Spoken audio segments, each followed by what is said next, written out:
Upon entering the humble farmer's house, the millionaire froze when he saw the drawing in the black frame, the same drawing his daughter made before disappearing 16 years ago. Richard Caldwell stood at the floor-to-ceiling window of his penthouse office, gazing out at the Fort Worth skyline he'd helped reshape over the decades.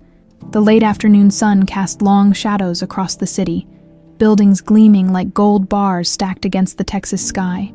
At 62, he commanded an empire worth billions, yet he felt nothing as he surveyed his kingdom. The emptiness inside him had long since hollowed out any sense of accomplishment. "Mr. Caldwell." The voice behind him was soft, practiced in its deference. "Your car is ready, the flight plan to Kansas has been filed, and all the property acquisition documents are prepared." Richard didn't turn immediately. Margaret Hensley had been his executive assistant and head housekeeper for 25 years. She'd witnessed his ascent to the pinnacle of the real estate world, and then his descent into a walking ghost after the disappearance of his only child. "Thank you, Margaret," he replied, finally facing her. Her appearance was impeccable as always. Gray-streaked hair pulled into a tight bun, modest pearl earrings, a charcoal pantsuit that communicated efficiency. Her loyalty had been the one constant in his life, especially after Eleanor. He pushed the thought away. Even after 16 years, thinking of his late wife was like pressing on a bruise that never healed. "Everything at the estate will be managed in your absence," Margaret continued. "I've rescheduled your charity board meeting for next week. Will you be returning directly from Kansas, or stopping in Oklahoma City as well?" "Kansas should be sufficient," Richard replied, collecting his Italian leather briefcase. "These farmlands could be valuable for our sustainable agriculture initiative. If all goes well, I'll be back in 2 days."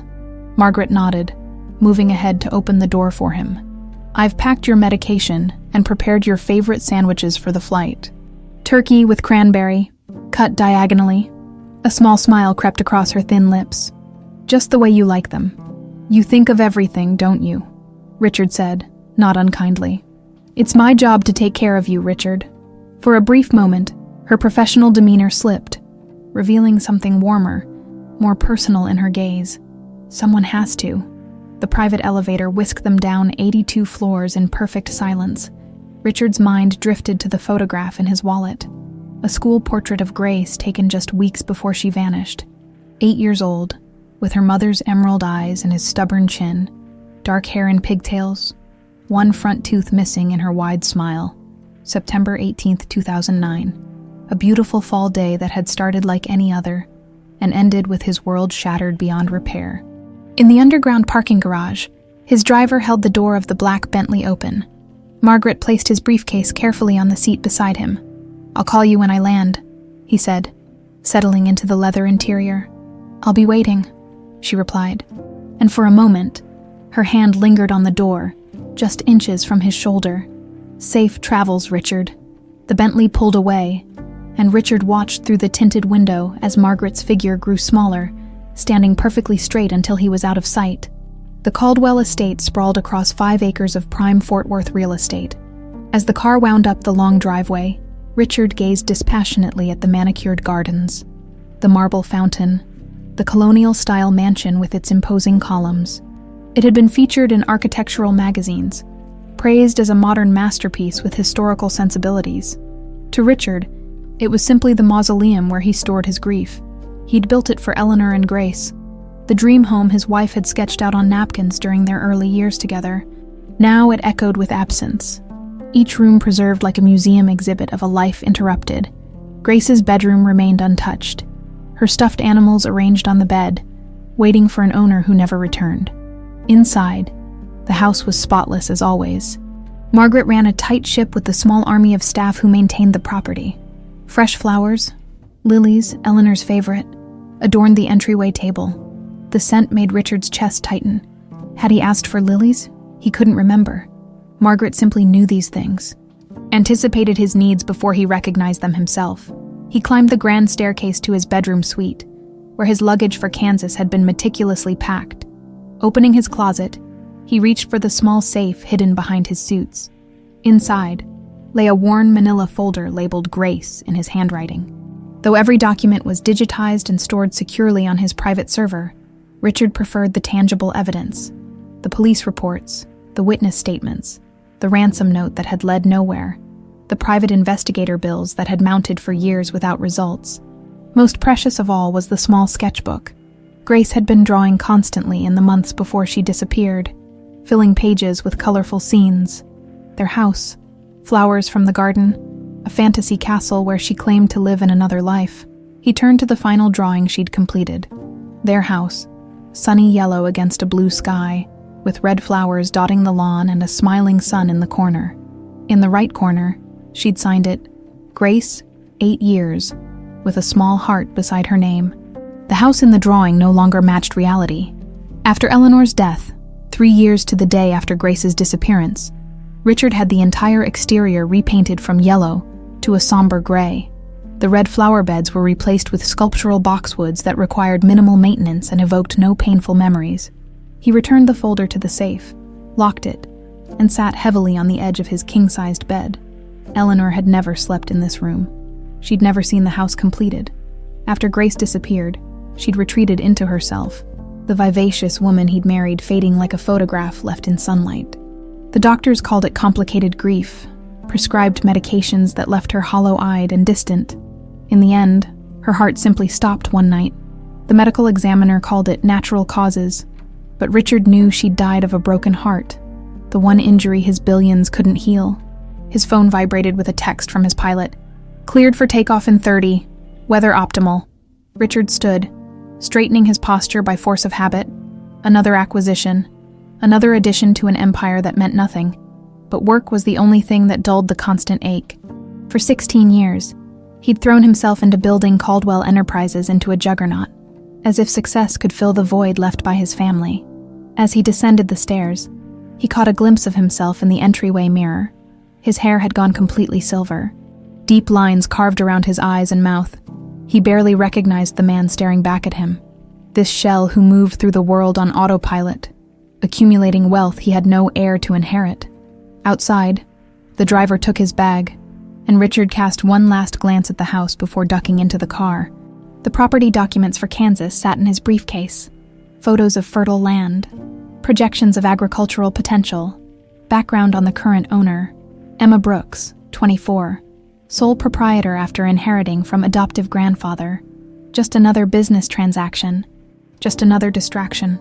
He had no way of knowing that by this time tomorrow, the carefully constructed fortress of his grief would be shattered forever. Emma Brooks woke with the sun, as she did every morning. The nightmare that had jolted her awake, the same one that had haunted her for as long as she could remember, was already fading like morning mist, leaving behind only a vague uneasiness and the echo of a woman's voice calling a name that wasn't hers. Shaking off the remnants of sleep, she swung her legs over the side of her bed and padded to the window. Dawn painted the Kansas prairie in shades of gold and amber.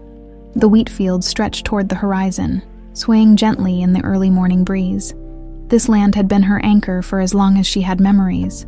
Some days, it felt like the only thing real in her life. Emma, George Miller's voice carried up the stairs of their modest farmhouse. Coffee's on, and those Holsteins aren't gonna milk themselves. Coming, Grandpa, she called back, quickly pulling on worn jeans, a flannel shirt, and her favorite mud-caked work boots. At 70, George still insisted on preparing breakfast every morning, a ritual unchanged since she was 8 years old. In the kitchen, George stood at the stove, his weathered hands steady as he flipped pancakes. At 70, his once broad shoulders had begun to stoop, and his hair had thinned to wispy white, but his blue eyes remained sharp as ever beneath bushy eyebrows. Had that dream again, didn't you? He asked without turning around. He'd always been able to read her, sometimes before she could read herself. Emma poured herself coffee, adding a generous splash of cream. That obvious, huh? George slid a stack of pancakes onto her plate. You get the same look your mama used to have when something was eating at her. The comment hung between them, awkward and painful. They both knew George wasn't her biological grandfather, that her mama was a convenient fiction they'd created over the years. Emma had no memory of her life before George found her wandering along Route 36, disoriented and unable to recall her own name.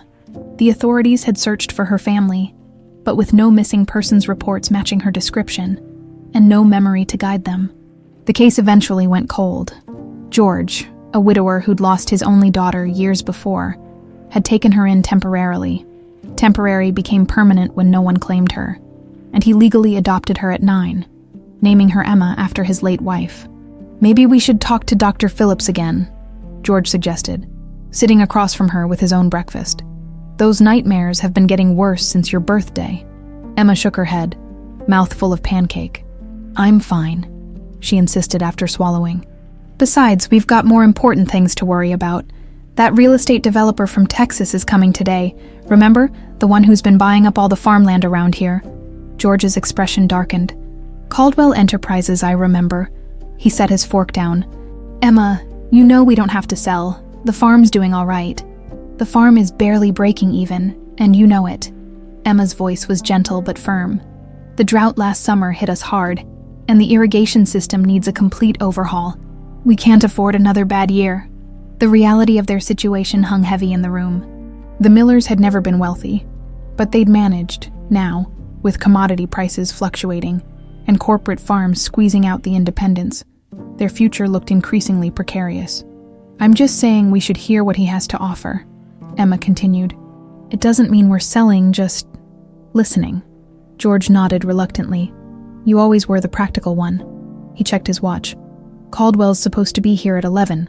That gives us plenty of time to finish the morning chores." As they rose to clear their plates, Emma caught a glimpse of her reflection in the window. At 24, she had a face that seemed both younger and older than her years. Wide green eyes that George said were too knowing for her age. Dark hair she kept in a practical braid, and a dusting of freckles across her nose from years working under the Kansas sun. Sometimes looking at herself, she felt a strange disconnect, as if the person staring back was somehow not quite right. "You okay, kiddo?" George's hand on her shoulder brought her back to the present. Emma smiled, pushing the feeling away. "Just thinking about what to wear to impress a billionaire." George's laugh filled the kitchen. "I'm sure your fancy college degree will impress him more than any outfit." By 10:30, Emma had changed into her meeting clothes. Clean jeans, a pressed button-down shirt, and boots that weren't caked in mud. Her agricultural business degree from Kansas State, earned through scholarships and student loans she was still paying off, hung framed in the small office off the living room, alongside George's old service photos and a childish drawing Emma had apparently brought with her when George found her. She couldn't remember drawing it. A yellow house with red flowers. But it was the only tangible link to her life before George, so she'd kept it framed all these years. Emma was reviewing the farm's financial records one last time when the sound of tires on gravel announced their visitor. Through the window, she watched a sleek black car approach. Expensive, but not flashy. City car, she thought. She stepped onto the porch as the car came to a stop. George joining her a moment later. The driver emerged first, opening the rear door with practiced precision. The man who stepped out wasn't what Emma had expected. In her mind, billionaire developers were either young tech bros in hoodies or cartoonishly evil old men in suits. Richard Caldwell was neither. He looked to be in his early 60s, tall and distinguished with silver hair and the kind of posture that spoke of military service or old money. Probably the latter. His suit was clearly expensive but understated, what struck her most. Though, were his eyes, there was a hollowness there, a profound sadness that all his wealth clearly couldn't touch. "Mr. Caldwell," she said, extending her hand. "I'm Emma Brooks. This is my grandfather, George Miller. Welcome to our farm." Caldwell took her hand, and something flickered across his face, so brief she might have imagined it. Recognition, confusion. "Ms. Brooks," he replied, his voice cultured but warmer than she'd anticipated. "Thank you for agreeing to meet with me. Your property is quite beautiful. It's been in the family for generations," George said pointedly, shaking Caldwell's hand with perhaps more force than necessary. Emma shot her grandfather a warning look. "Why don't we show you around before we talk business? The land speaks for itself better than any spreadsheet," as they walked toward the wheat fields. Emma couldn't shake the feeling that Richard Caldwell was watching her with more than professional interest. Something about his gaze made her skin prickle with an odd sense of déjà vu. She dismissed it as nerves. After all, this meeting could determine the future of the only home she'd ever known, or at least, the only home she could remember. The midday sun beat down as Emma led Richard Caldwell through the fields. explaining their crop rotation system and the irrigation challenges they'd faced during recent drought seasons. George walked a few paces behind, occasionally adding details about the farm's history, his tone warming slightly as Caldwell asked intelligent questions about their sustainable farming practices. "We've been experimenting with drought-resistant varieties," Emma explained, running her fingers through the golden wheat.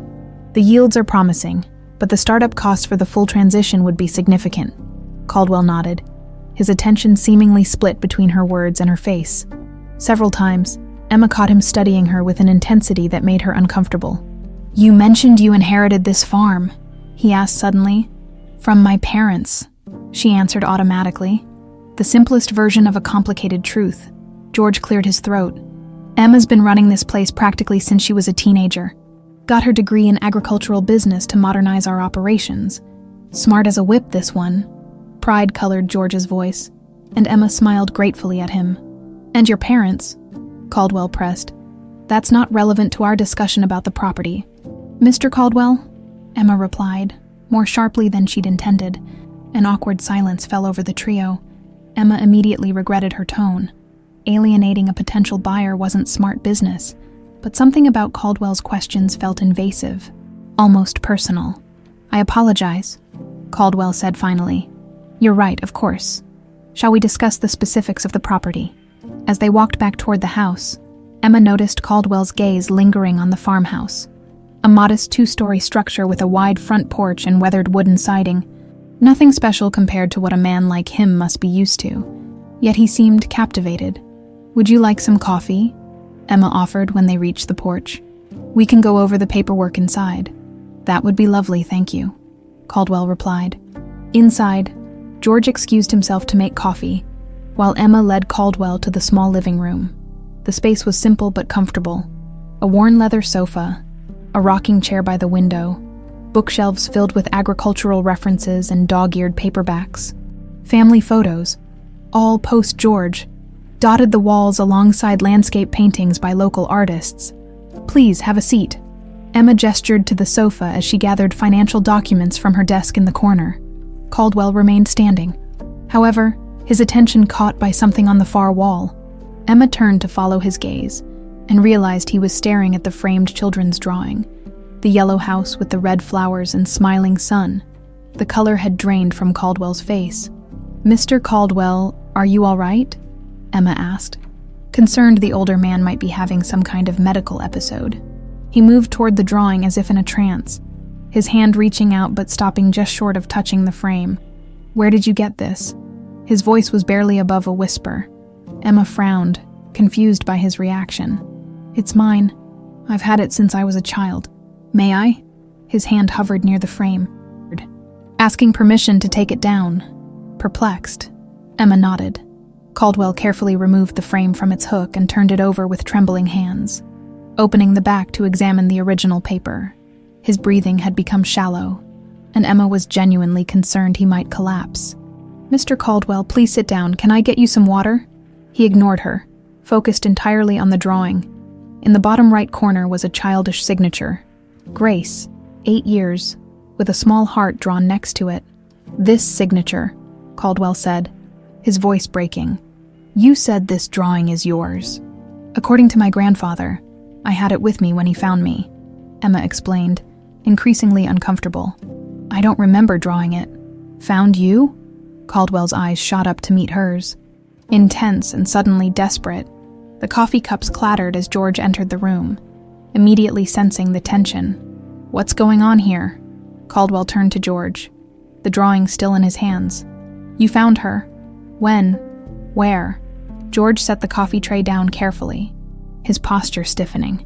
"I don't see how that's relevant to your business proposition, Mr. Caldwell." "Please." Caldwell's voice was raw with emotion. "It's important." Emma and George exchanged looks. They rarely discussed her origins with outsiders. But Caldwell's reaction to the drawing was too profound to be coincidental. "I found Emma 16 years ago," George finally said. "September of 2009. She was wandering along Route 36, disoriented and unable to remember anything about herself.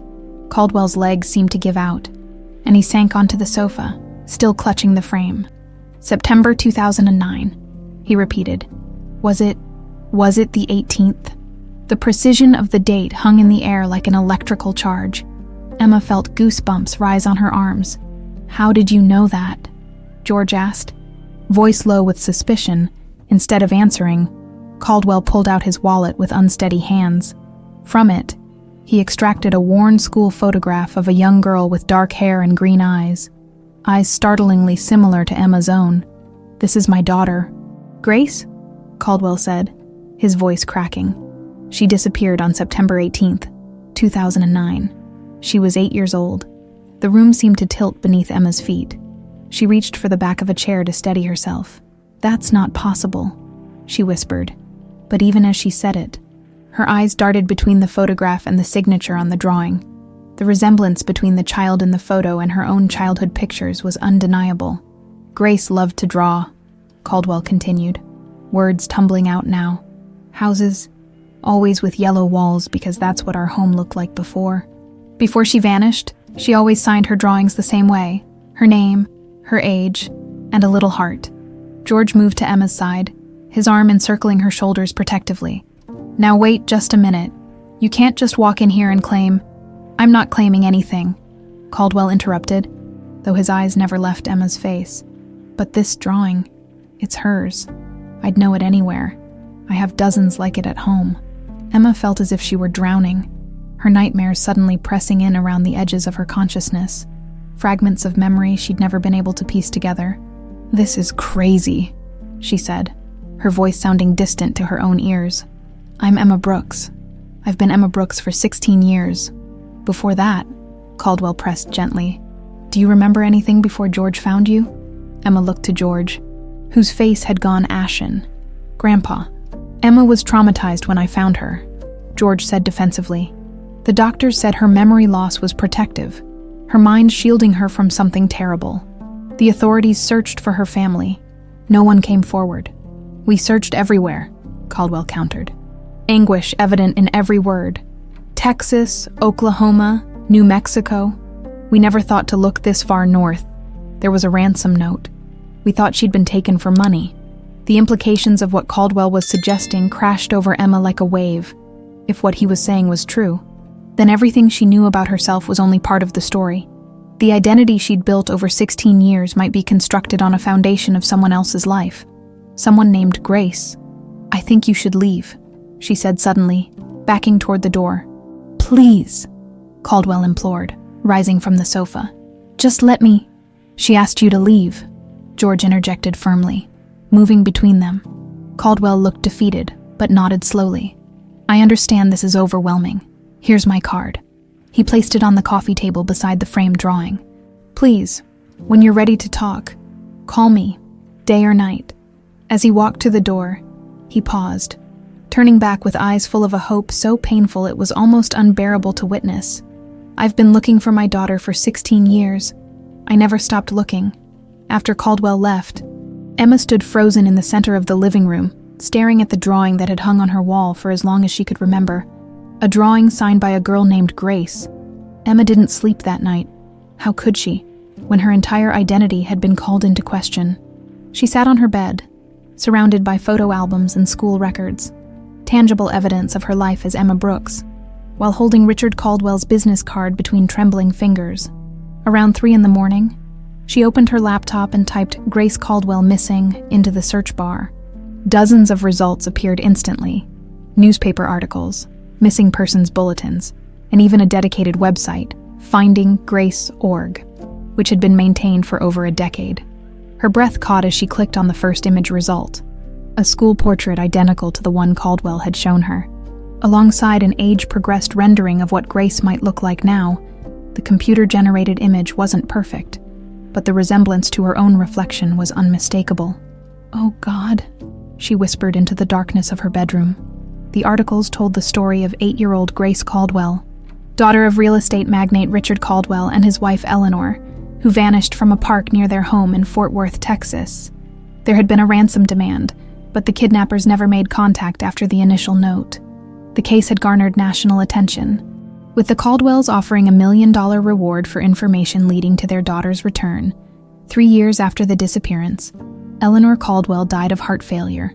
attributed by many to the stress of her daughter's unsolved kidnapping. Richard Caldwell had continued the search, hiring private investigators and keeping the case in the public eye, despite dwindling leads. The most recent article, dated just 6 months ago, quoted Caldwell, "I will never stop looking for my daughter. As long as I'm breathing, I will search for Grace." Emma closed her laptop, her mind reeling. If she was Grace Caldwell, and the evidence was becoming difficult to deny, then who had taken her? How had she ended up wandering alone in rural Kansas? And why couldn't she remember anything from before? At sunrise, Emma found George already awake at the kitchen table, looking as though he hadn't slept either. Coffee cups and official-looking papers were spread before him. "I pulled out all the documentation," he said without preamble. "The police reports from when I found you, the medical evaluations, the paperwork from the adoption." Emma poured herself coffee, avoiding George's eyes. "I did some research last night." George nodded grimly. "So did I. The Caldwell case was big news back then, but it was mostly in Texas. We don't get much Texas news up here." He paused, his voice growing softer. "Emma, there's a real possibility that what he's saying is true. And if it is," her voice cracked slightly, "what does that make me, Grandpa? Who am I? Emma Brooks or Grace Caldwell?" George reached across the table and took her hand. "You're the same person you were yesterday. The same girl I raised. The same woman who runs this farm like she was born to it. A name doesn't change who you are inside." Emma squeezed his hand, grateful for his steadiness. "But it changes everything else, doesn't it? If I'm her, if I'm Grace, then I have a father, a whole other life that was stolen from me. And from him," George added quietly. They sat in silence for a long moment, the weight of 16 years pressing down on them. "What should I do?" Emma finally asked. Feeling suddenly very young, George sighed heavily. "I think you need to call him." Richard Caldwell arrived within hours, having chartered a helicopter from Fort Worth to the small municipal airport nearby. This time, he wasn't alone. A woman in a crisp suit introduced herself as Diana Chen, a private investigator who had worked the Caldwell case for over a decade. With them was a Dr. Harrison, a specialist in trauma and memory. They gathered in the farmhouse living room, the atmosphere tense with unspoken possibilities. Emma had agreed to a DNA test, a simple cheek swab administered by Dr. Harrison, and to share the full details of her discovery 16 years earlier. "I was on my way back from town," George explained, his voice steady but strained. "It was getting dark, starting to rain. I nearly missed her. Just this small figure walking along the shoulder of Route 36, soaking wet and disoriented." "What was she wearing?" Diana Chen asked, taking notes. "Jeans, a purple sweater, one shoe missing. She was carrying a backpack. Just that drawing and a hairbrush inside." George swallowed hard. "She was in shock. Couldn't tell me her name or where she was from. I took her to the hospital in Marysville." Dr. Harrison nodded. "Dissociative amnesia following trauma is not uncommon, especially in children. The mind protects itself by compartmentalizing or even erasing traumatic events." "The police put out bulletins," George continued. "Checked missing persons reports. Nothing matched within a 5-state radius. We were focused on Texas," Richard said, his voice hollow. "The ransom note. We thought she was still nearby."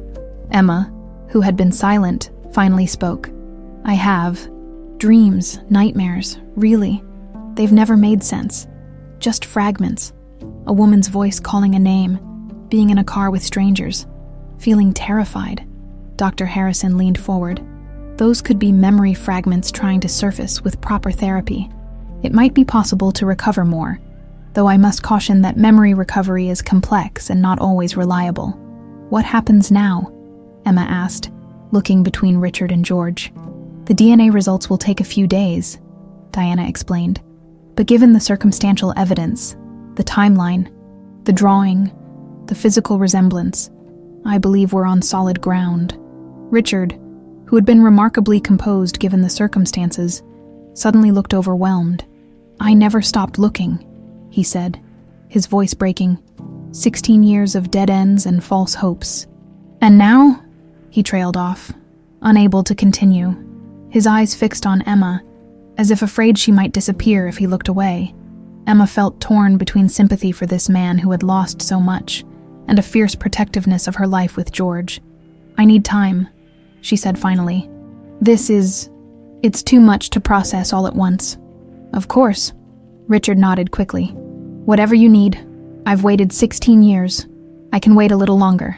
He hesitated, then added softly, I'd like to know you if you're willing. Whether the DNA confirms it or not." Emma nodded slowly, a lump forming in her throat. "I think I'd like that too." As they prepared to leave, Richard handed Emma a USB drive. "Family photos," he explained, "and some home videos, only if you want to see them." After they departed, Emma sat beside George on the porch swing, watching the sunset paint the wheat fields gold, the only home she could remember, yet suddenly just one chapter in what appeared to be a much longer story. "What are you thinking?" George asked gently. Emma leaned her head against his shoulder, just as she had as a child. "I'm thinking that I'm lucky," she said finally. "Most people only get one father who loves them. Somehow, I ended up with two." George's arm tightened around her, and they sat together as darkness fell, both aware that nothing would ever be quite the same again. 3 days later, Emma sat at her kitchen table staring at the email from the laboratory. She'd read it a dozen times, but the words still didn't seem quite real. DNA analysis confirms a 99.98% probability of a parent-child relationship between Richard Caldwell and Emma Brooks. It was scientific confirmation of what she'd already begun to accept. She was Grace Caldwell. Her phone chimed with a text from Richard. "Have you seen the results?" Emma typed back, "Yes. Can we talk tomorrow? I need time." His response came immediately. "Of course. Take all the time you need." She set her phone down and inserted the USB drive Richard had given her into her laptop. For hours, she scrolled through photos of a family she couldn't remember. Birthdays, vacations, ordinary moments preserved in digital amber. There she was at 6, missing her front teeth, grinning beside a woman with the same green eyes as her own. Eleanor Caldwell, her mother. The videos were harder to watch, seeing herself as Grace, hearing her high-pitched voice excitedly narrating a tour of her dollhouse, watching her blow out candles on her 8th birthday cake, just months before she disappeared. Most jarring was hearing Richard and Eleanor call her Grace, and seeing how naturally she responded to the name. One video showed her, drawing at a table, creating the very same yellow house that had hung on her wall for 16 years. "What are you drawing, sweetheart?" Eleanor's voice came from behind the camera. "Our house," little Grace replied without looking up. "But I made the flowers red because red is prettier than pink." "It's beautiful," Eleanor said. "Don't forget to sign it." Grace carefully wrote her name, adding her age and the heart she always included, the signature that had unlocked this entire mystery. Emma closed the laptop, overwhelmed. She was two people occupying one life, and she didn't know how to reconcile them. In Fort Worth, Richard sat in his study reviewing the preliminary findings Diana Chen had emailed him. After confirming Emma's identity, Richard had authorized her to expand the investigation, sparing no expense to discover what had happened 16 years ago. Diana's team had begun by re-examining every piece of evidence from the original kidnapping: the ransom note, witness statements, surveillance footage, and financial records from that period. The original investigators had focused on the ransom demand, assuming the motive was financial, but the kidnappers had never followed up after the initial note, which had always been puzzling. A knock at the door interrupted his thoughts. Margaret entered with a tea tray. "You should get some rest, Richard," she said, setting the tray down. "It's nearly midnight." "I can't sleep," he replied, rubbing his eyes. "Not now. We're finally making progress." Margaret poured him tea, adding honey the way he preferred. "I understand, but you need your strength, especially now. She hesitated. With Grace potentially coming home, Richard looked up at her, noting the slight tremor in Margaret's hands as she held the teacup. "Are you all right, Margaret?" "Of course," she replied quickly. "It's just overwhelming. After all these years, to have found her. It's a miracle." "Yes," Richard agreed, studying her. "A miracle." After Margaret left, Richard returned to Diana's report. The team had begun tracing financial anomalies around the time of Grace's disappearance. re-examining bank records and transactions that might have initially seemed unrelated. One entry caught his attention: a withdrawal of $50,000 from his personal account 3 days before Grace disappeared. Richard frowned. He had no recollection of withdrawing such a large sum. As the CEO of a major corporation, he rarely handled cash transactions personally. Anything of that magnitude would have been for a specific purpose. Yet he couldn't recall any major cash purchases from that time. He dialed Diana's number despite the late hour. "I need you to look into something," he said when she answered. "A $50,000 withdrawal from my personal account on September 15, 2009. "I'll get right on it," Diana replied. "Also, I've been meaning to call you. We've identified the make and model of the vehicle that witnesses saw near the park the day Grace disappeared. A dark blue Chevrolet Tahoe. We're cross-referencing it with vehicle registrations from that time." After hanging up, Richard felt a chill that had nothing to do with the room temperature. For 16 years, he'd imagined anonymous criminals taking his daughter. What if it had been someone he knew? Emma drove to the small Marysville hospital where George had first taken her 16 years ago. Dr. Phillips, the psychiatrist who had treated her as a child, had agreed to meet despite being semi-retired. Dissociative amnesia is the mind's way of protecting itself, Dr. Phillips explained, reviewing Emma's old file. "In children, it's often a response to severe trauma or fear. But why wouldn't my memories have returned?" Emma asked. "It's been 16 years. Dr. Phillips removed her glasses, her expression thoughtful. "The mind is complex. Sometimes memories remain suppressed until something triggers them. A familiar face, a location, a sensory experience like a smell or sound. I have nightmares," Emma admitted. "Always the same fragments. Being in a car with strangers. A woman's voice calling a name. Those could be memory fragments trying to surface," the doctor confirmed. "With specialized therapy, we might be able to recover more. Though I should caution you, sometimes recovered memories can be unreliable or influenced by suggestion." As Emma drove home, her phone rang. It was Richard. "Emma, I don't want to pressure you, but I think it would be helpful if you could come to Fort Worth," he said, his voice carefully measured. "Diana, the investigator, believes being in your childhood environment might trigger memories that could help the investigation." Emma gripped the steering wheel tighter. The thought of going to Texas, of seeing the house from her drawing in real life, filled her with both anticipation and dread. "I'll need to think about it," she replied. "The farm. I could hire someone to help George while you're away," Richard offered, then quickly added, "Only if that would be helpful, of course." Emma smiled despite herself. She could hear him trying so hard not to overstep. "Let me talk to Grandpa first." That evening, she and George sat on the porch, watching fireflies emerge as dusk settled over the farm. "You should go," George said, before she could broach the subject. "You need answers, Emma. And those answers are in Texas, not here." Emma leaned her head against his shoulder. "Will you come with me?" George hesitated. "I think this is something you need to do with him, with your father. But I'm only a phone call away if you need me." "You'll always be my grandpa," Emma said fiercely. "No DNA test changes that." George's eyes glistened in the fading light. "I know, sweetheart, and nothing changes that you're the best thing that ever happened to me." In her Fort Worth office, Diana Chen worked late, reviewing financial records from September 2009. The $50,000 withdrawal Richard had flagged was puzzling. It had been authorized using his credentials but processed by someone else. She scrolled through the bank's records, trying to identify who had handled the transaction. Her phone rang. It was her partner calling from the archives where they'd been reviewing old security footage. "Diana, we found something," he said urgently. "Footage from the bank on September 15th, 2009. You need to see who made that withdrawal." "Who was it?" Diana asked, already reaching for her coat. "Margaret Hensley." Diana froze. "Richard's housekeeper." "Yes, and that's not all. We've been cross-referencing vehicle registrations from 2009.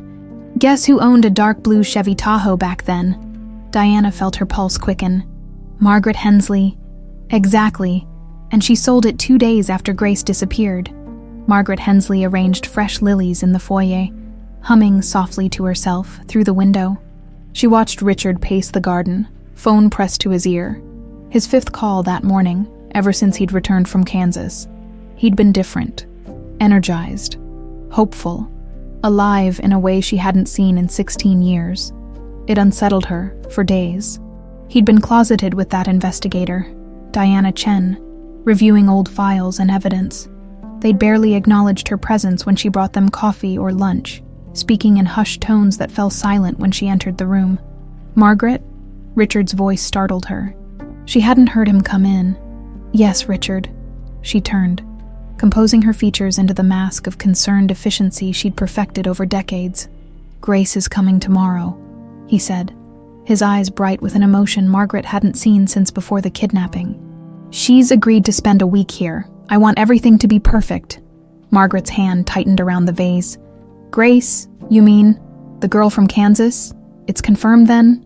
"Yes," Richard nodded, seemingly oblivious to her reaction. "The DNA test was conclusive.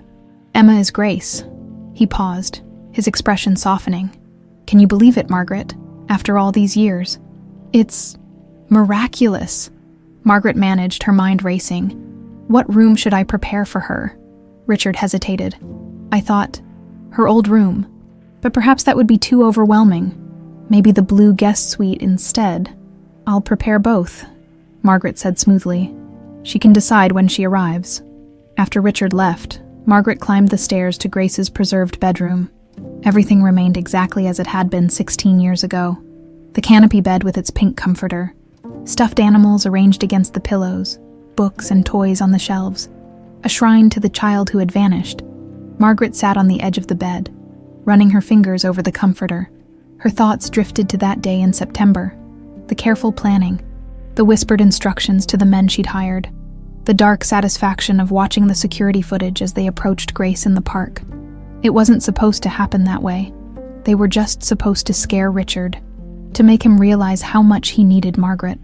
After losing Grace, he would turn to her for comfort, and eventually, he would see what had been in front of him all along, that she, not Eleanor, was his true partner. Eleanor's subsequent death had been an unexpected bonus, one Margaret had silently celebrated. But now Grace, or Emma, or whatever she called herself, threatened to unravel everything. Margaret's phone vibrated with a text from an unknown number. "We need to talk. It's about 2009. Meet me at Lakeview Park, 8 p.m. Come alone. JT." She stared at the message, her blood running cold. Jack Turner, one of the men she'd hired 16 years ago. She'd paid them well to disappear, using the money she'd withdrawn from Richard's account. Why would Turner contact her now, after all this time? Margaret deleted the message, her mind already formulating a plan. If Grace was coming tomorrow, she needed to move quickly. Emma's flight landed in Dallas just after noon.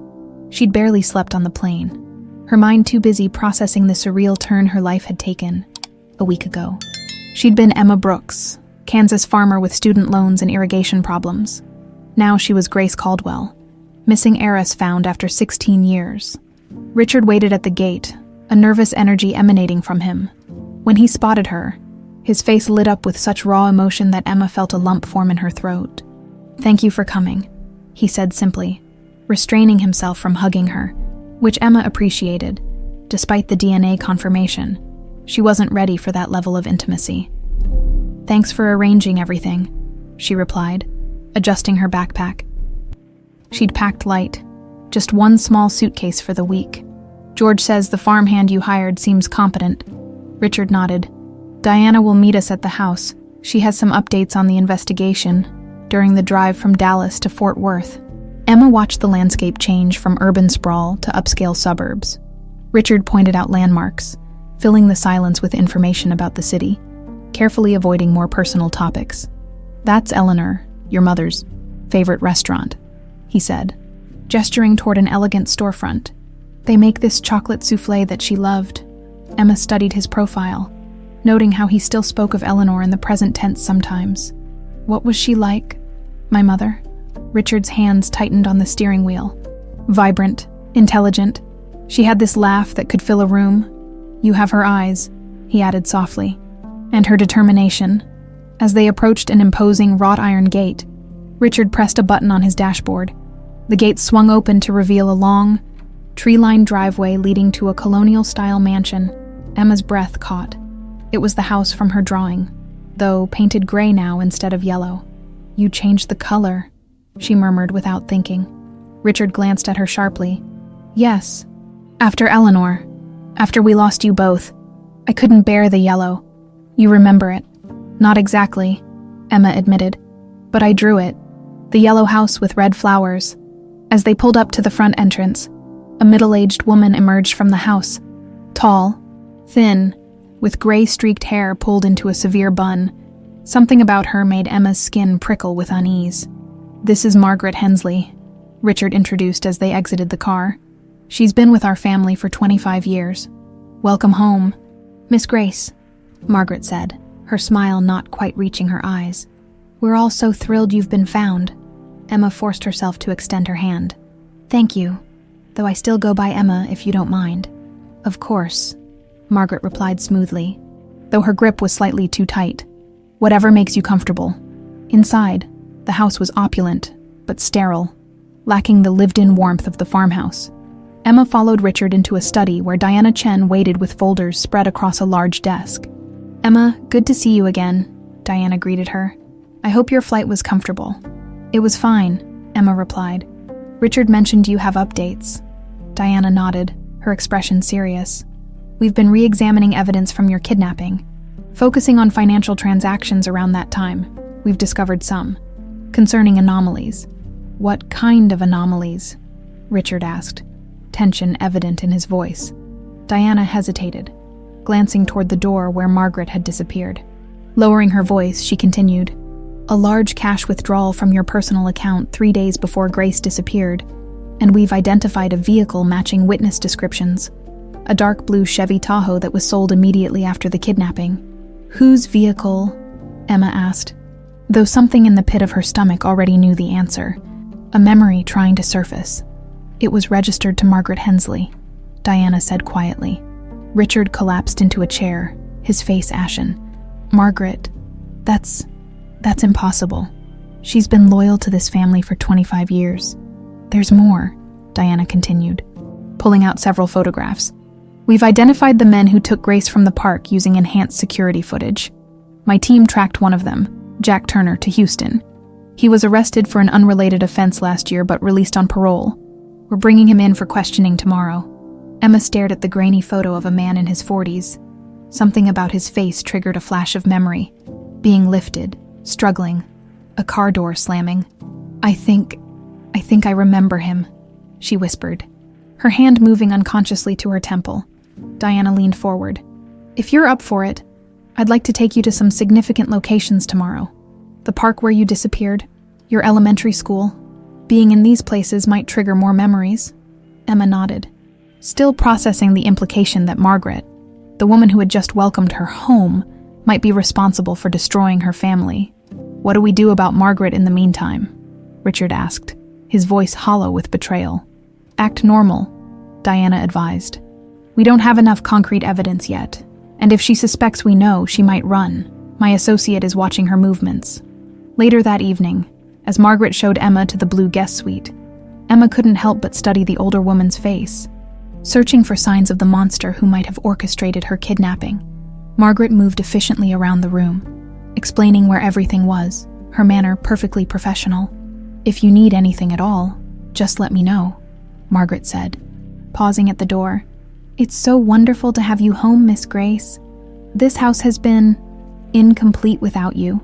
After she left, Emma sat on the edge of the bed, fighting a wave of nausea. If Diana's suspicions were correct, she was now sleeping under the same roof as the woman who had stolen her childhood, and who might still be dangerous. The morning sun streamed through the windows of the guest suite as Emma awoke, momentarily disoriented by the unfamiliar surroundings. The bed was too soft, the room too large, the silence too complete, compared to the farmhouse where distant sounds of livestock and machinery provided constant background noise. A light knock at the door preceded Margaret's entrance with a breakfast tray. "Good morning, Miss Emma. I thought you might enjoy breakfast in bed your first morning home." Emma forced a smile, acutely aware that she was alone with the woman who might have orchestrated her kidnapping. "Thank you. That's very thoughtful." Margaret set the tray on the bedside table. Fresh fruit, pastries and coffee arranged with perfect precision. Mr. Caldwell had to step out for a meeting, but he'll be back by 10. Miss Chen called to say she'll be here at 11 to take you around the city. I see, Emma replied. Reaching for the coffee cup, her hand trembled slightly. Margaret noticed. Are you all right, dear? It must be overwhelming being back. Just tired, Emma lied, still adjusting to everything. Margaret nodded sympathetically. Of course, it's a lot to take in. She moved to the window, adjusting the curtains. You know, I was here when they brought you home from the hospital as a baby. Such tiny little fingers and toes. She turned, her eyes distant with reminiscence. Richard was so proud. Eleanor too, of course. Though she struggled with postpartum depression afterward. Emma sipped her coffee, unnerved by Margaret's familiarity with her history. A history Emma herself couldn't recall. You were always Richard's little girl, Margaret continued, a subtle edge entering her voice. He absolutely doted on you when you disappeared. Well, it nearly destroyed him. It must have been difficult for everyone, Emma offered neutrally. Yes, especially for those of us who had to pick up the pieces. Margaret straightened an already perfectly aligned picture frame on the wall. Richard would have fallen apart completely if I hadn't been there to hold things together. The possessiveness in Margaret's tone made Emma's skin crawl. She was relieved when Margaret finally excused herself, leaving Emma alone with her thoughts and a breakfast she no longer had the appetite to eat.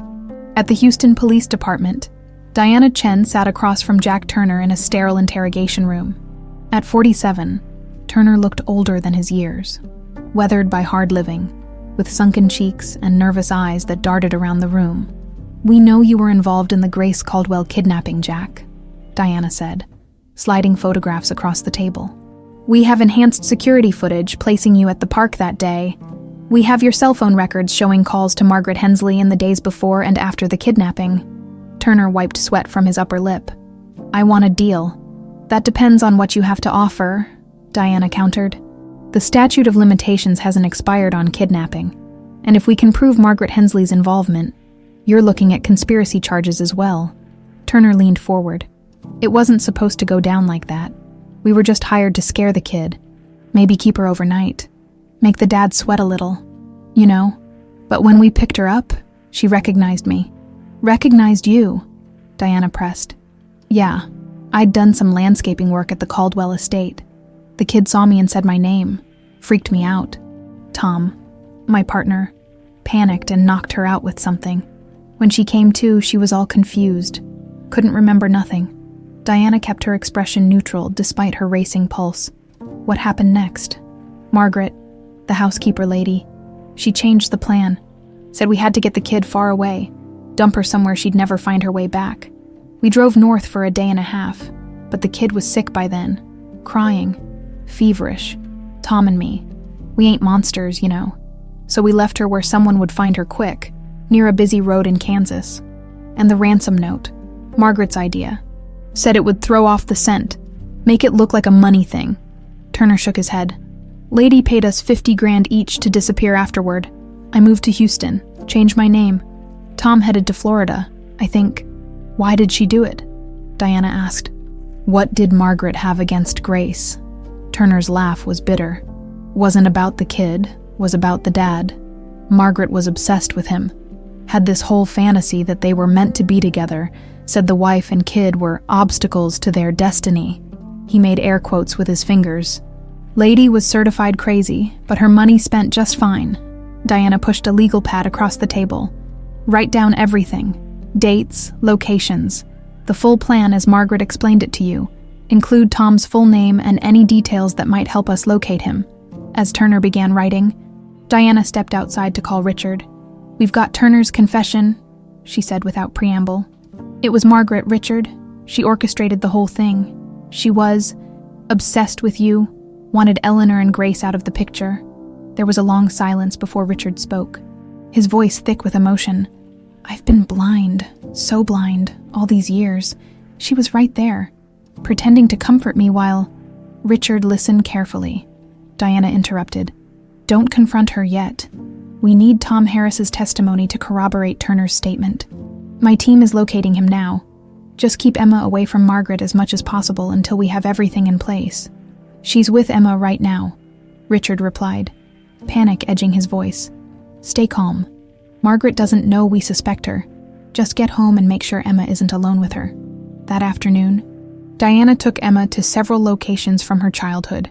Her elementary school, a favorite ice cream parlor, and finally, to Cottonwood Park, where she had disappeared 16 years earlier.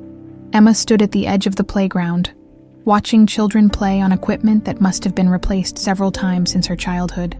Nothing looked familiar, and yet, the swings, she said suddenly. I was on the swings. Diana nodded encouragingly. That matches witness statements. You were playing on the swings while your nanny watched from a bench nearby. Emma closed her eyes, concentrating. Someone called my name. A man. He was wearing work clothes, jeans, and a shirt with a logo. Her brow furrowed. I knew him. He'd worked at our house. Jack Turner, Diana confirmed. He's confessed to being hired by Margaret to abduct you. Emma opened her eyes, a memory suddenly crystallizing. She watched Margaret. She was in a car across the street. I remember seeing her when they put me in their truck. She pressed her fingers to her temples. Why would I remember that now? Traumatic memories can be suppressed, especially in children, Diana explained. Being here in the place where it happened can trigger recall. Emma turned away from the playground, trembling slightly. I want to go back to the house. I need to talk to Richard. When they returned to the Caldwell estate, Richard was waiting in his study with a grim expression. We found Tom Harris, he said as Diana and Emma entered. He's agreed to testify against Margaret in exchange for immunity. He's on his way from Florida now. What about Margaret? Emma asked, glancing nervously over her shoulder. I sent her on an errand to keep her away for a few hours. She doesn't suspect anything yet. Richard ran a hand through his silver hair. I can't believe she was capable of this. 25 years. She's been by my side, watching me grieve, pretending to care. Turner said she was obsessed with you, Diana explained. She viewed Eleanor and Grace as obstacles. After Grace disappeared and Eleanor died, Margaret essentially got what she wanted. You, all to herself. Not quite, Richard said darkly. She wanted more than my dependence. Over the years she's made overtures. I always deflected, assuming she was just lonely. His expression hardened. I never imagined her devotion masked something so monstrous. Emma sank into a chair, the full horror of the situation washing over her. She killed my mother, she whispered. Not directly, but the stress of my disappearance. She looked up at Richard, tears in her eyes. She destroyed our family. Richard moved to kneel beside her chair, hesitantly taking her hand. Not destroyed. Damaged, yes. Separated, yes. But you're here now. Somehow, against all odds, you found your way back. Emma squeezed his hand. 16 years of lost connection beginning to rebuild in that simple touch. What happens now? Now, Diana said. We prepare for Margaret's return. The police will be here within the hour to make the arrest. And then, the hard part begins. Piecing together the truth of the past 16 years. One memory at a time. The police arrived within the hour, positioning plainclothes officers around the estate, while a detective briefed Richard, Emma, and Diana in the study. The plan was straightforward. Wait for Margaret to return, confront her with the evidence in a controlled environment, and make the arrest. But as afternoon faded to evening, Margaret didn't return. She's not answering her phone, Richard said, pacing the study. That's not like her. She's compulsively prompt. Detective Rodriguez frowned. Did she have access to any of your accounts? Credit cards? Cash? Richard nodded grimly. She manages all the household finances, and she has access to my personal account for emergencies. We should check if there's been any recent activity, Diana suggested. Already dialing her associate, Emma watched the sky darken outside, a knot of anxiety tightening in her chest. If Margaret had fled, they might never learn the full truth about what happened 16 years ago, and the woman who destroyed her family would escape justice. I'm going to call George, she said, stepping out onto the terrace for privacy. Her grandfather's voice, warm and steady as always, helped calm her fraying nerves. How are you holding up, Em? It's been intense, she admitted. We know who was behind it now.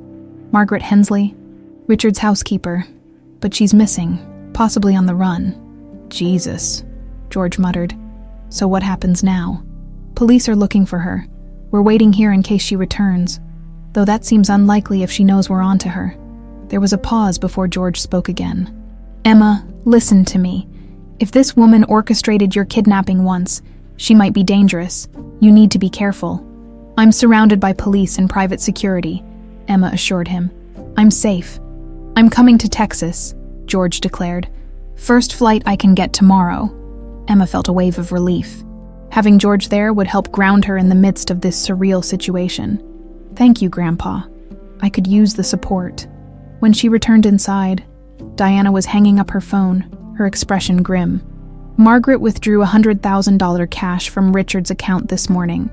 Right after you two left for your tour of the city, she reported. And there's no sign of her vehicle on any highway cameras leaving the area. So she's still in Fort Worth, Detective Rodriguez concluded. Probably holed up somewhere planning her next move. Or waiting for an opportunity, Richard said quietly. All eyes turned to Emma. You think she'd try to, what, kidnap me again? Emma asked, the idea simultaneously absurd and terrifying. Margaret's mentally unstable and potentially desperate, Diana explained carefully. She's devoted 25 years to a fantasy involving Richard. Your return threatens that fantasy in the most fundamental way. Detective Rodriguez nodded in agreement. We should move you to a secure location until we locate her. No, Emma said firmly. I'm not hiding. Richard looked alarmed. Emma, please. I've only just found you again. If Margaret is obsessed with you and sees me as an obstacle, then I'm the perfect bait, Emma argued. She'll come after me eventually. Why not control when and where that happens?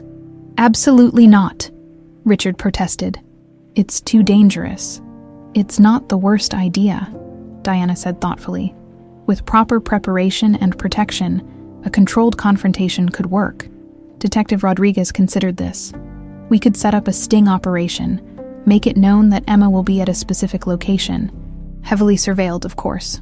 I don't like it, Richard insisted. Dad, Emma said, the word still feeling strange on her tongue. I've spent 16 years not knowing who I was, or where I came from. Margaret stole that from me. From us. I need to be part of bringing her to justice. Richard's eyes widened slightly at her use of Dad, and Emma could see his resolve weakening. After a moment, he sighed. If, and only if, every possible safety precaution is taken. Plans were quickly developed. They would leak information through a household staff member known to be friendly with Margaret, that Emma was planning to visit her mother's grave the following evening, something that would infuriate Margaret's possessive nature. The cemetery would be rigged with surveillance, and undercover officers would be positioned strategically throughout the grounds. As the police departed to make arrangements, Richard turned to Emma. Are you sure about this? We could let the police handle it. I'm sure, Emma replied, her determination hardening. I need to look her in the eye. I need to understand why she did this to us. The following morning, George arrived at the Caldwell estate, embracing Emma fiercely before regarding Richard with cautious respect. Mr. Caldwell, he said, extending his hand. We meet under better circumstances this time. Richard shook his hand firmly. Thank you for coming, Mr. Miller, and thank you for taking care of my daughter all these years. An awkward silence fell between the two men who had both served as Emma's father. I've been briefed on the plan, George said, breaking the tension. I don't like it either, but I know how stubborn Emma can be when she sets her mind to something. Wonder where she gets that from, Richard remarked with a small smile. Both of us. I'd wager, George replied, and a tentative understanding passed between them. Throughout the day, final preparations were made. Emma would visit Eleanor's grave at sunset, seemingly alone but actually surrounded by concealed officers. Diana would monitor the operation from a surveillance van, while Richard and George would remain at the estate under police protection. As evening approached, Emma dressed in simple black attire, appropriate for a cemetery visit. Richard found her in the hallway as she prepared to leave with Detective Rodriguez. Emma, he said, his voice tight with worry. You don't have to do this. I do, she insisted. For Mom, for you, for the 16 years we lost. She hesitated, then hugged him briefly. "I'll be careful, I promise. I can't lose you again," Richard whispered, his voice breaking. "You won't," Emma assured him, drawing back. "I have police protection, Diana's team, and 16 years of George Miller's stubborn independence." Richard managed to smile at that. "Your mother would be proud of your courage." As Emma left with the detective, George and Richard retreated to the study to await news of the operation. An uncomfortable silence stretched between them until George finally spoke. "She loves that farm, you know." Richard glanced up, surprised. "I gathered as much. Been thinking about what happens after all this," George continued, his weathered hands fidgeting with his hat. "Emma's life is in Kansas, her friends, her community, but you're her father, you've got rights." Richard considered this. "What are you suggesting?" "Just that we need to think about what's best for her. Not for us. She's caught between two worlds now. And whatever happens with this Margaret woman, that won't change." Richard nodded slowly. "You're right, of course. I've been so focused on finding her. I haven't thought much beyond that.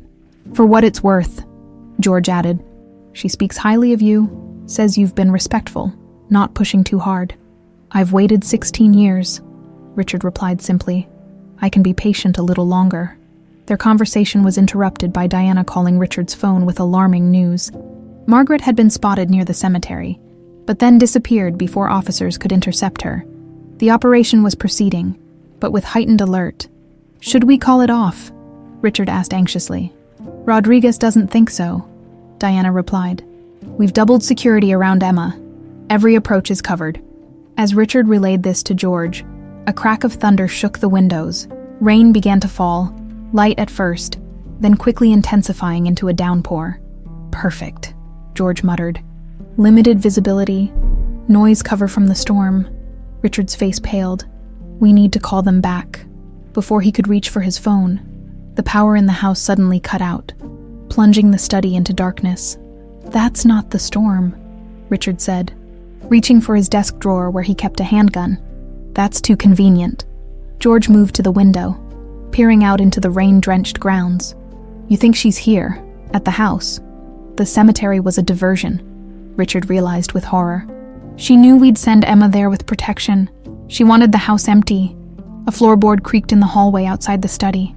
"She's here for me," Richard whispered, raising the gun. "She always was." Lightning flashed, briefly illuminating the study where Richard and George stood frozen. Listening to the careful footsteps in the hallway, Richard motioned for George to move behind the desk while he positioned himself beside the door, gun held steady despite his trembling heart. The footsteps paused outside. The door handle turned slowly. "Richard," Emma's voice called softly. "Dad, are you there?" Richard lowered the gun immediately. "Emma." He pulled open the door to find his daughter soaking wet, her dark hair plastered to her face. "What are you doing here?" "You're supposed to be at the cemetery." "The operation was called off," Emma explained. Stepping inside, Diana got word that Margaret might be targeting the house instead. "They sent me back with a police escort." She glanced around the darkened room. "What happened to the power?" "Cut out just before you arrived," George said, emerging from behind the desk. "Too coincidental for my taste." "Where's your escort?" Richard asked, peering into the hallway. "Checking the perimeter. Detective Rodriguez thinks Margaret might have..." A deafening crack of thunder swallowed the rest of her sentence. When Richard turned back, Margaret Hensley stood in the doorway behind Emma, a gun pressed against his daughter's ribs. "Hello, Richard," Margaret said, her voice eerily calm. "Family reunion going well." Richard raised his gun instinctively, but Margaret yanked Emma closer, using her as a shield. "Drop it, Richard. Now, or I finish what I started 16 years ago." "How did you get past the police?" Richard asked, carefully placing his gun on the floor as instructed. Margaret's laugh held no humor. "There was no police escort. Your precious daughter came alone, straight from the cemetery where she somehow managed to slip away from her protection detail." She smiled at Emma's shocked expression. "Oh yes, I know all about your little trap. Did you really think I wouldn't have sources inside the household? Jenkins has been feeding me information for years." Richard's mind raced. Jenkins, his groundskeeper. He'd been with the household almost as long as Margaret. "What do you want, Margaret?" he asked, fighting to keep his voice level. "What I've always wanted," she replied, her eyes gleaming with an unsettling intensity. "You, Richard, us, together, the way it was meant to be." "You killed my wife," Richard said, his voice hardening. "You stole my daughter." Margaret's expression darkened. "I didn't kill Eleanor." Her weak heart gave out because she couldn't handle loss. "I'm stronger than she ever was." Her grip on Emma tightened. "As for this one, she was always in the way, always taking your attention, your love. Grace this, grace that." It was sickening. George had been slowly, imperceptibly shifting his position during this exchange, moving toward the far side of the room where an antique letter opener lay on a side table. "Why come back now?" Richard asked, keeping Margaret's attention focused on him. "You could have disappeared with the money." "Because she ruined everything," Margaret hissed, jerking her head toward Emma. 16 years of building our life together, Richard. 16 years of being your rock, your confidant, the one person you couldn't live without. Then she shows up, and suddenly I'm invisible again. You were never invisible to me." "Margaret," Richard said carefully, "I trusted you completely. I depended on you, but you never loved me." Margaret countered bitterly. "Not the way you should have. Not the way I deserved after everything I sacrificed for you." Emma, who had been silent, suddenly spoke. "Is that why you did it? For love?" Margaret's laugh was brittle. "Love? You wouldn't understand, child. What I feel for Richard goes beyond your simplistic notion of love. We're bound by destiny." "So you hired men to kidnap an 8-year-old girl?" Emma continued, her voice remarkably steady. "You destroyed a family because of a delusion." "Careful, Grace," Margaret warned, pressing the gun harder against Emma's ribs. "I've eliminated obstacles before." "My name is Emma," she replied firmly. "Grace Caldwell died 16 years ago in the back of Jack Turner's truck. You killed her when you tore her away from her family." Something flickered in Margaret's eyes. Confusion. Perhaps even a moment of doubt. It was enough distraction for George to make his move. In one fluid motion for a man his age, he grabbed the letter opener and lunged toward Margaret. She swung around, firing wildly. The bullet splintered the bookshelf behind George as Emma drove her elbow hard into Margaret's stomach, breaking free of her grasp. Richard dove for his gun on the floor as Margaret staggered backward. "It's over." "Margaret," Richard said, training his weapon on her. "The police know everything," Turner confessed. "Harris is testifying against you." Margaret's face contorted with rage. "Nothing is over." She raised her gun again, this time aiming directly at Emma. "If I can't have you, Richard, neither can she." A shot rang out, deafening in the confined space of the study. Margaret jerked backward, her expression one of surprise rather than pain. She looked down at the spreading red stain on her chest, then back up at Richard, whose gun remained unfired. Behind her, in the doorway, stood Detective Rodriguez, his service weapon still raised. "Police, drop your weapon," he shouted, though it was already too late for commands. Margaret sank to her knees, her gun clattering to the floor. Her eyes never left Richard's face. "I did it all for you," she whispered. "Everything was for you."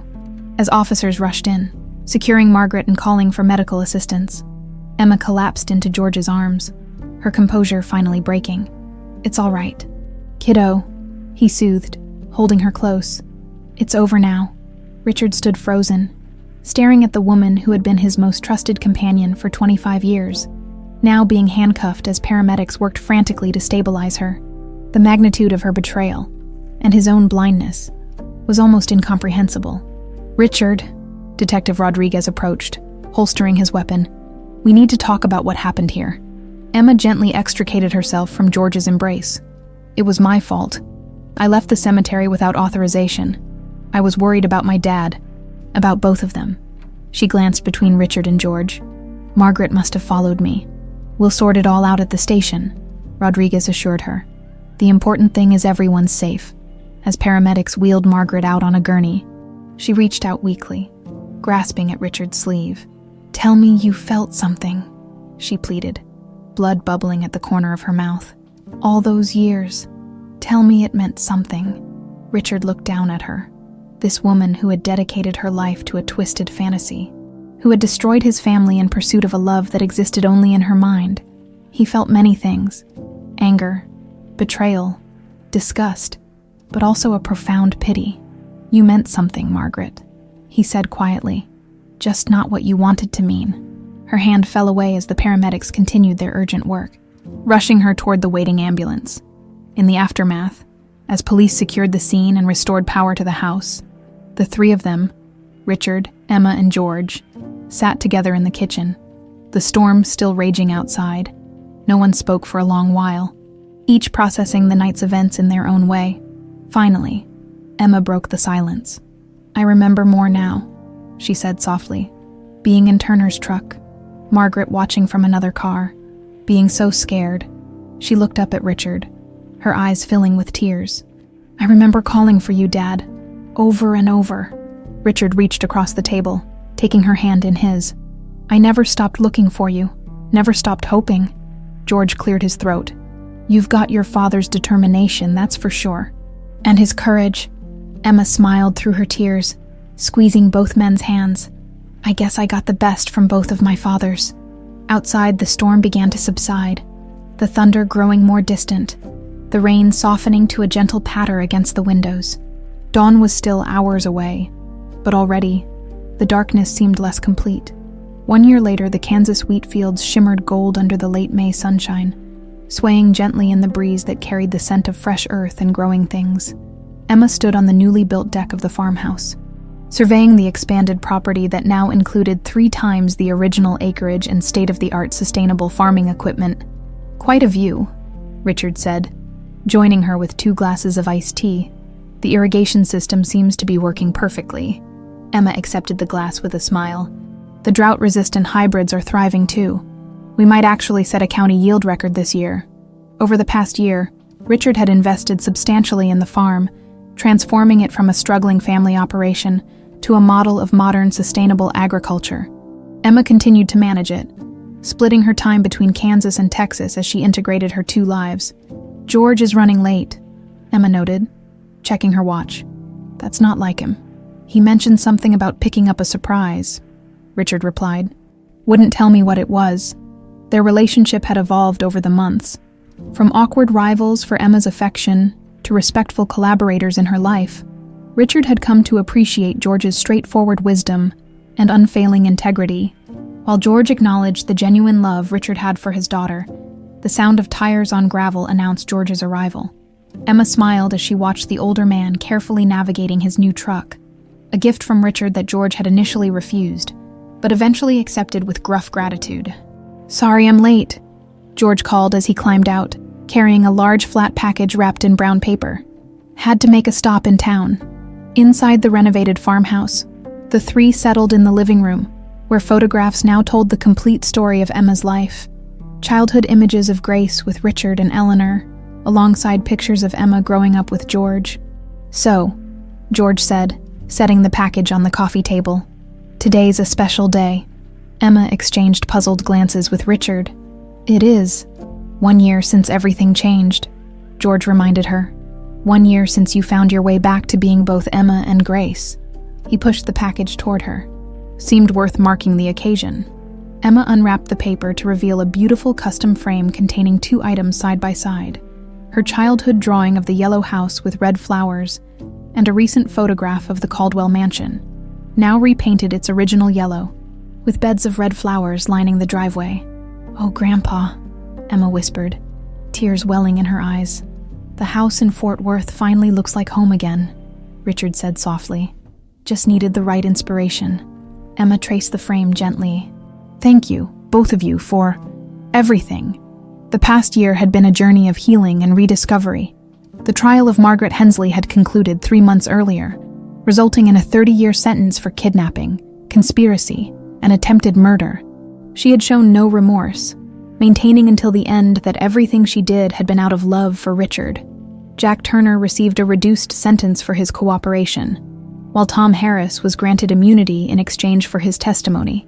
The full story had finally come to light: how Margaret had planned the kidnapping after Richard announced plans to cut back his work hours to spend more time with his family, how she had manipulated events hoping Eleanor would leave Richard, and how she had spent 16 years nurturing a fantasy of being Richard's true partner.